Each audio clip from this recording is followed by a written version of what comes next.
जय संविधान, जय भीम, महात्मा गांधी की जय, गोडसे मुर्दाबाद। देखिए, मोदी जी की सरकार पिछले 11 साल से किस प्रकार से जनता को गुमराह कर रही है। अब आंकड़ों की हेरफेर करके जनता की आंख में धूल झोंकने का काम कर रही है। धीरे धीरे सारे आंकड़े सामने आ रहे हैं, सारे तथ्य सामने आ रहे हैं। एक एक करके मैं आपके सामने प्रस्तुत करता हूं और आप देखिए कि किस प्रकार से हमको ये मैसेज दिया जा रहा है, जनता को मैसेज दिया जा रहा है, गुमराह किया जा रहा है कि मोदी जी की सरकार ने बहुत अच्छा काम किया है। पहला उदाहरण मैं देता हूं। ये बताया गया कि जब दिल्ली राज्य सरकार में रेखा गुप्ता की सरकार बनी और आम आदमी पार्टी की सरकार गई, तो जो मेन मुद्दे थे उन मुद्दों पे रेखा गुप्ता ने बहुत अच्छा काम किया है। जबकि वास्तविकता यह है कि आज की तारीख में अगर आप दिल्ली में सर्वेक्षण करेंगे तो आपको पता चलेगा कि रेखा गुप्ता ने पिछले 7-8 महीने के अंदर जब से सत्ता संभाली है, भारतीय जनता पार्टी के प्रोस्पेक्ट्स को पूरी तरह से खत्म कर दिया। और ये बात कोई नहीं समझ पा रहा है दिल्ली वासी कि मोदी जी रेखा गुप्ता को आखिर प्रदेश का मुख्यमंत्री क्यों बनाना चाहती हैं, जबकि तुलनात्मक रूप में प्रवेश सिंह वर्मा जैसे लोग डिप्टी चीफ मिनिस्टर हैं और रेखा गुप्ता को मुख्यमंत्री बनाया गया है, जो बिल्कुल बिना मंत्री बने हुए मुख्यमंत्री बन गई। जैसे मोहन गुप्ता बने, जैसे भजन लाल शर्मा बने, उसी प्रकार से लॉटरी खुली रेखा गुप्ता की। लेकिन जिस प्रकार से पूरी भारतीय जनता पार्टी की जो बेस था उसको ध्वस्त किया रेखा जी ने पिछले 7-8 महीने के अंदर, जो दिल्ली के अंदर आम आदमी पार्टी की सरकार को गिराया था जनता ने और वोट दिया था शायद, उन तथ्यों के बावजूद कि चुनाव आयोग ने आम आदमी पार्टी के नेताओं द्वारा ऑब्जेक्शन करने के बावजूद नाम जोड़े थे और काटे थे और एक एक मेंबर ऑफ पार्लियामेंट के घर में 100-100 नाम जोड़े गए थे। और चलिए, चुनाव आयोग उसमें बिल्कुल सुप्तावस्था में चला गया, लेकिन जनता ने भी इस आधार पे भारतीय जनता पार्टी को कदाचित वोट दिया। जो मोदी जी ने भी कहा था, भारतीय जनता पार्टी के बड़े बड़े नेताओं ने भी कहा था, भारतीय जनता पार्टी के कार्यकर्ताओं ने भी कहा था, जहां झोपड़ी जहां झुग्गी वहां मकान।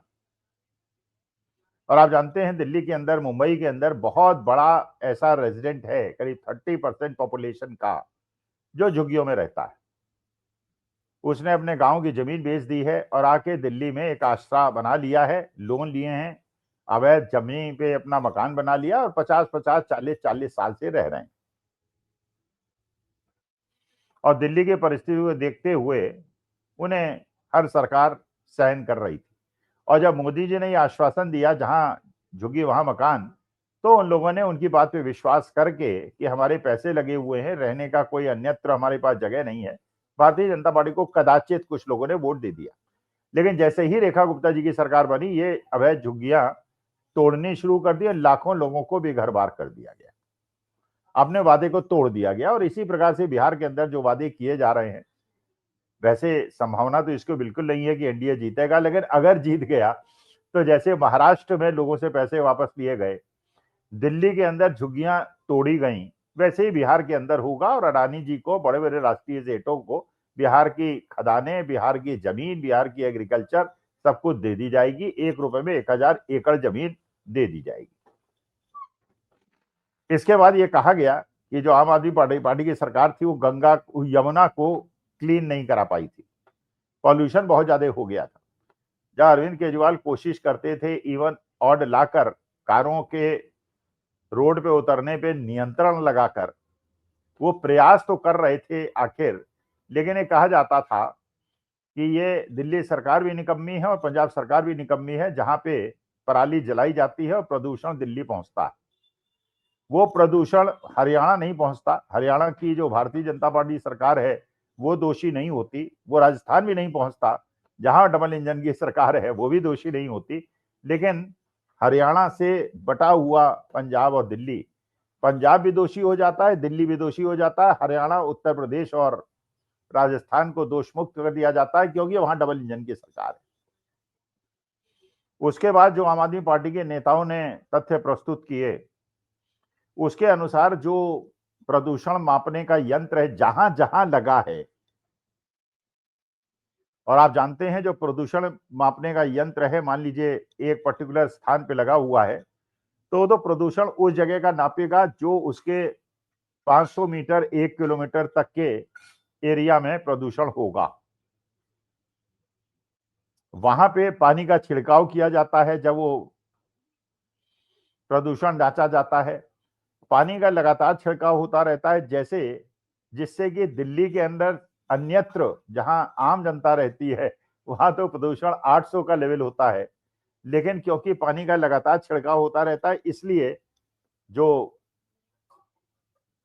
ये आईक्यू नापने का संयंत्र है वो 400, 450, 350 रुपए AQI, 350 AQI माप लेता है। और भारतीय जनता पार्टी ये दिखाने का प्रयास करती है कि हमने प्रदूषण पे नियंत्रण कर लिया। इसी प्रकार से हर स्थिति में आप देखिए, यमुना क्योंकि इतनी ज्यादा प्रदूषित है कि प्रवेश सिंह वर्मा जाते हैं, वहां देखते हैं कि बड़े बड़े केमिकल के ड्रम यमुना में डाले जा रहे हैं। झाग से यमुना उसी प्रकार से डूबी हुई है जैसे आम आदमी पार्टी की सरकार में थी, लेकिन एक कृत्रिम एक नहर बना दी जाती है जिसमें प्योरिफाइड वाटर डाला जाता है और ये बताया जाता है देखिए हमने कितनी यमुना को क्लीन कर दिया, बल्कि वो यमुना नहीं होती, वो एक आर्टिफिशियल लेक बना दी जाती है जिसमें लोगों से कहा जाता है देखिए हमने कितना बड़ा काम कर दिया। इस प्रकार की धोखाधड़ी देश के अंदर हो रही है। फिर जो भारतीय जनता पार्टी के समर्थक अर्थशास्त्री हैं वो ये एक्सप्लेनेशन देते हैं कि देखिए भारतीय जनता पार्टी की सरकार में इतना अच्छा वित्तीय नियंत्रण है कि इन्फ्लेशन रुक गया है, जबकि वास्तविकता यह है कि इन्फ्लेशन का रुकना और बहुत ज्यादा कम हो जाना और नेगेटिव हो जाना एक बहुत बड़ा नेगेटिव साइन है। यह कोई भी अर्थशास्त्री आपको बता सकता है। देखिए जो इन्फ्लेशन होता है वो दो बातों पे डिपेंडेंट होता है, एक डिमांड पे और एक सप्लाई पे। जब डिमांड होती है, ज्यादा होती है, तो इन्फ्लेशन बढ़ता है। जब सप्लाई कम हो जाती है, डिमांड उतनी ही रहती है, इन्फ्लेशन बढ़ता है। जब सप्लाई बहुत ज्यादा बढ़ जाती है, डिमांड उतनी ही रहती है, तो इन्फ्लेशन कम हो जाता है। जब सप्लाई उतनी ही रहती है और डिमांड कम हो जाती है, तो इन्फ्लेशन कम हो जाता है।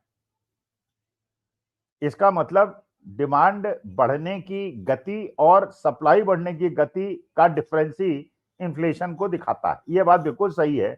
जब जीडीपी आपका 6, 6.5 के लेवल पे है, जबकि डॉक्टर मनमोहन सिंह के जमाने में 10 साल में लोन कम थे, करीब 50 लाख करोड़ के लोन देश पे थे।